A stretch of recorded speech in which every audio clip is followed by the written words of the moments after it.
সাভারে সাবেক চেয়ারম্যান সুজন কারাগারে আত্মহত্যা করেছেন।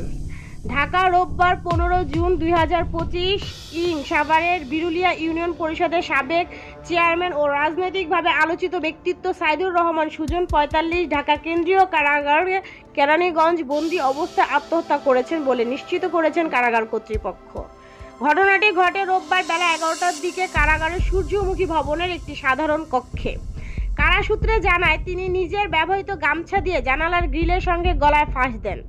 দ্রুত তাকে উদ্ধার করে প্রথমে কারা হাসপাতাল এবং পরে ঢাকা মেডিকেল কলেজের হাসপাতাল ডামেক নেওয়া হয়।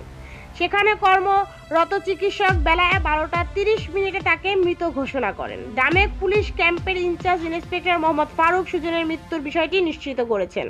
ঢাকা কেন্দ্রীয় কারাগারের মহাপরিদর্শক IGP prison brigadier general Syed Mohammad Motahar Hossain জানান, বন্দী সুজন সকালে নাস্তা করেছেন। কক্ষে আরও 2 জন বন্দী ছিলেন, একজন বাইরে, অপরজন ঘুমাচ্ছিলেন। ওই সুযোগে তিনি আত্মহত্যার চেষ্টা করেন।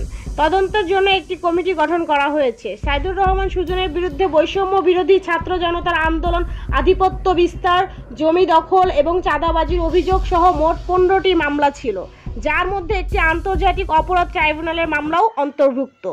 2024 সালের 5 আগস্ট ছাত্র জনতার প্রবল গণ আন্দোলনের মুখে তৎকালীন ক্ষমতাসীন আওয়ামী লীগ সরকারের পদত্যাগে বাধ্য হয় এবং গণপ্রধানমন্ত্রী শেখ হাসিনা গণভবন থেকে হেলিকপ্টার করে টাঙ্গাইল হয়ে ভারতের দিল্লিতে আশ্রয় নেন।